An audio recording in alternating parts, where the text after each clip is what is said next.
Today, we are going to explore an important concept in cell biology: cell transport. Every living cell needs nutrition, oxygen, and water to survive. At the same time, it must remove waste materials. But here is the interesting question: cells are surrounded by cell membrane. So, how do substances move in and out of the cell? This movement is called cell transport. In simple words, cell transport is the movement of substances across the cell membrane.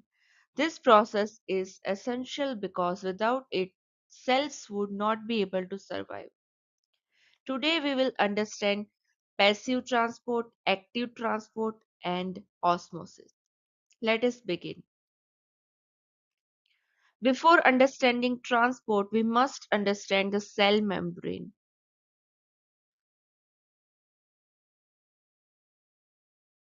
The cell membrane is mainly made of phospholipids.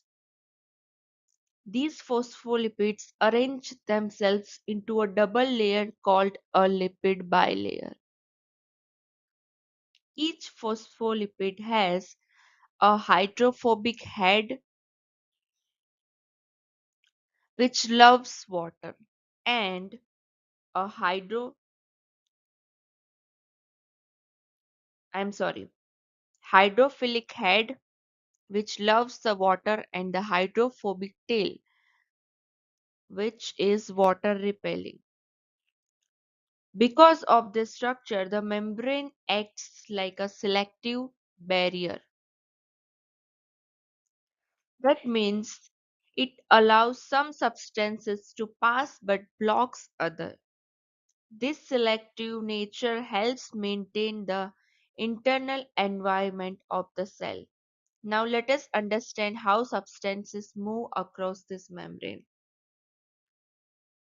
First, we will talk about passive transport. Passive transport is the movement of molecules from high concentration to low concentration. And the important point is no energy is required. Let's understand concentration first. Concentration simply means the number of molecules present in an area. If there are many molecules in one place, we call it high concentration, and if there are fewer molecules, it is low concentration. In passive transport, molecules naturally move from high concentration to low concentration. This movement happens automatically until balance is achieved. You can think of it like perfume spraying in a room. When you spray perfume in one corner, the smell spreads everywhere. That spreading is similar to diffusion, which is a type of passive transport.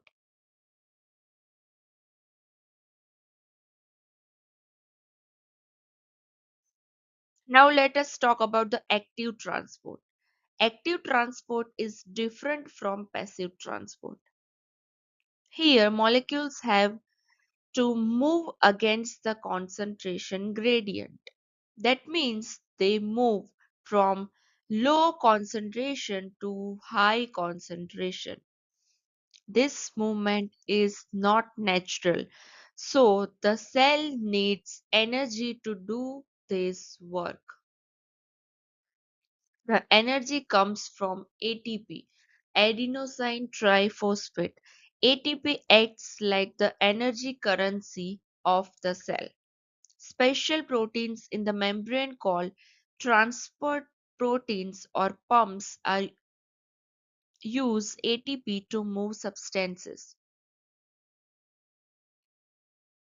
For example, cells often use active transport to move ions like sodium and potassium.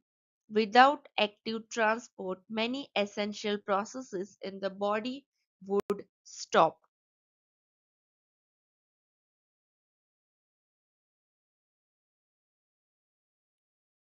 Now let us understand osmosis.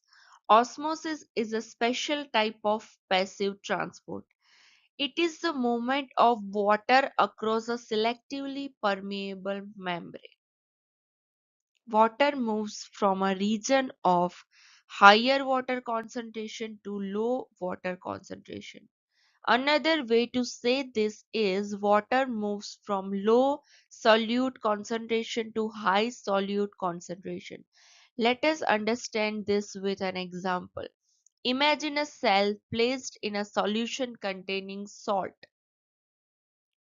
If the solution outside the cell has more salt, like this, the green particle is salt's particle, water will move out of the cell. But if the solution outside has less salt, like this, the water will move into the cell. This movement of water is called osmosis.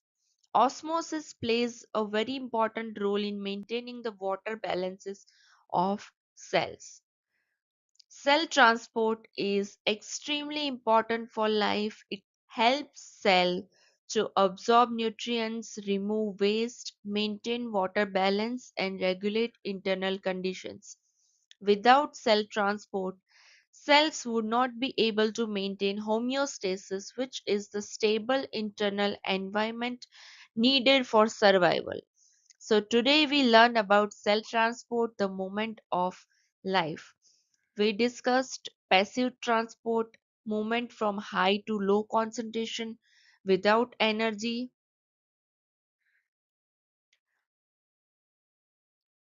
active transport, movement from low to high concentration using ATP, and osmosis, movement of water through a selectively permeable membrane. Understanding these processes helps us understand how cells survive and function. Thank you for watching. If this explanation helped you understand the concept clearly, make sure to like the video and subscribe to the channel for more biology lessons. See you in the next video.